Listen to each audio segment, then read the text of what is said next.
सनी मान कोस्कर जी। राधे राधे। राधे राधे महाराज जी। महाराज जी, मैं कंपटीशन जो तैयारी करते हैं बच्चे आईएएस आईपीएस उन बच्चों को ही शिक्षित करता हूँ। महाराज जी, आप पूछ रहे हैं कि शिक्षा में आध्यात्मिकता का स्थान क्या होना चाहिए महाराज जी। आध्यात्मिकता का स्थान तो सर्वोपरि है।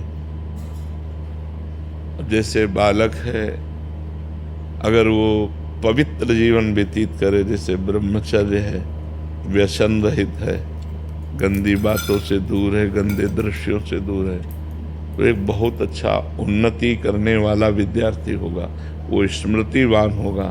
और जैसे ब्रह्मचर्यहीन है, नशा करता है, गंदे आचरण करता है, तो ये आधुनिकता उसकी इस बात को नहीं रोक पाएगी। आध्यात्मिकता ही उसे रोक सकती है। आध्यात्मिकता पवित्रता और भौतिकवाद से ऊपर उठाती है।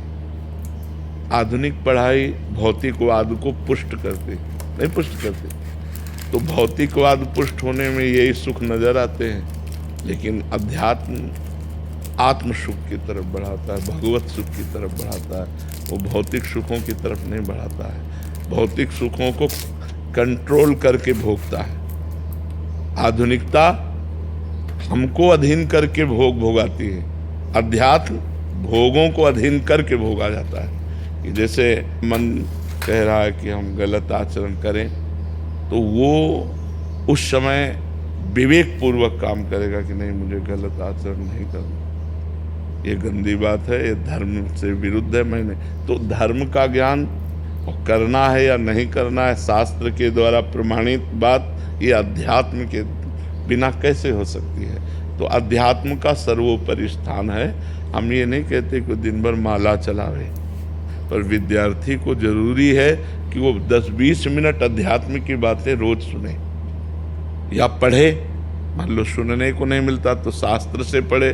छोटी छोटी पुस्तिकाएं गीता प्रेस से प्रकाशित हैं जो अध्यात्म से युक्त हैं। ये करना चाहिए, ये नहीं करना चाहिए, ज्ञान हो।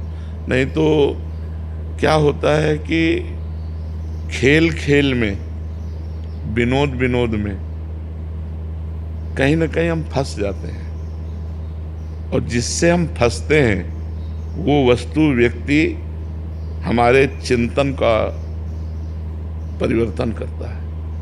आंतरिक हम कमजोर हो जाते हैं, आंतरिक हमारा चिंतन। तो अब पढ़ाई में जो चिंतन लगना चाहिए प्रसन्न होकर, वो उसमें लग जाता है। तो कहीं ना कहीं जो पराजय होती है, जो फेल होना होता है, जो हम ग्रहण नहीं कर पाते हैं, जैसे हमारा अंदर से कहीं चिंतन है तो आप क्या बोल रहे हैं कि मुझे समझ में नहीं आता, क्योंकि चिंतन हमारा अंदर और कहीं चल रहा है, और जो हमारा चिंतन आप जो बोल रहे हैं उसी पे है, तो हम उसे पकड़ पाएंगे। तो आंतरिक चिंतन को संभालना अध्यात्म का काम है। और चिंतन संभल गया तो चाहे वो भगवान का चिंतन हो, चाहे विद्या का चिंतन हो, चाहे किसी विषय का चिंतन हो, वो परफेक्ट उसमें रहेगा।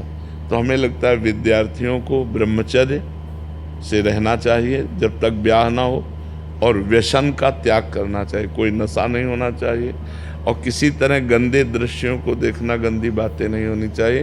तो बहुत अच्छे विद्यार्थी बन जाएंगे, वो उन्नतिशील हो जाएंगे, या वो बहुत अच्छे अध्यापक बन जाएंगे, बहुत अच्छे जज बन जाएंगे, बहुत अच्छे वकील बन जाएंगे, बहुत अच्छे नेता बन जाएंगे।